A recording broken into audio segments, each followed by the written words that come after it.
Brought to you by TechnoSpark 20 series smartphones. की आपल्याला येत्या काळामध्ये या ठिकाणून मोठं मताधिक्य द्यायचं आहे. देणार ना? देणार ना धर्मा? उठ देणार ना? धर्मा माने लक्षात राहू दे, कनेरला जे पैसे आले ते भाजपने दिलेत, त्याच्यामुळे मला लीड पाहिजे गावातून, बाकी माहित नाही. मी जे वाजवून सांगतोय मी कोणासाठी काय काय केलं हे सगळ्यांना माहिती आहे.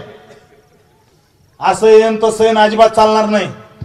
आणि जे काम करणार नाही त्यांनी परत मला तोंड दाखवायचं नाही, एवढं डोक्यात राहू द्या.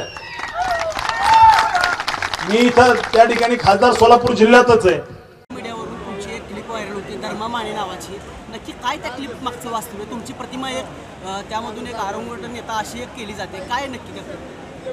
माझ्या घरी मी कार्यकर्त्यांचा मेळावा घेतला, त्याच्यामध्ये माझा घरातला कार्यकर्ता धर्मा नावाचा त्या ठिकाणी उपस्थित होता. तो कार्यकर्ता उठला असेल कुठंतरी, मी त्याला म्हटलं खाली बस, आणि क्लिप पळवून दाखवलेली गेली आहे. क्लिप पळवून दाखवण्यात गेलेली आहे. माझ्या कार्यकर्त्याला मी काय आहे हे माहिती आहे, माझं त्यांच्यावर प्रेम आहे. घरातले कार्यकर्ते माझ्या 15,000 कार्यकर्ते त्या ठिकाणी आपणही होता, घरातले कार्यकर्ते आहेत. हा स्नेहाचं नातं आहे, त्याच्यामुळं ती क्लिप कुठंतरी एडिट करून दाखवलेली आहे.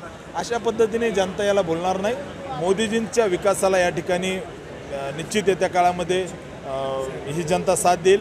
भविष्यामध्ये सोलापूर जिल्ह्यातील काही गावांना जो दुष्काळाचा कलंक लागलेला आहे तो पुसून टाकण्यासाठी उजनी धरणातला गाळ आम्ही काढू. उजनी धरणातला गाळ काढून सोलापूरच्या कानाकोपऱ्यामध्ये पाणी पोहोचवलं जाईल. 60% पाणीसाठा त्याच्यामुळे निश्चित वाढेल. आणि भविष्यामध्ये अक्कलकोट, दक्षिण सोलापूर, पंढरपूर तालुक्यातली काही गावं, मंगळवेढ्याची काही गावं, उत्तर सोलापूरची गावं, सोलापूर शहर याला भरपूर पाणी पुरवठा होईल. आणि भविष्यामध्ये या शेतकऱ्यांच्या शेतमाळावरती भविष्यात चांगल्या पद्धतीची नंदनवन फुलवलं जाईल, आम्हाला विश्वास आहे. आम्ही विकास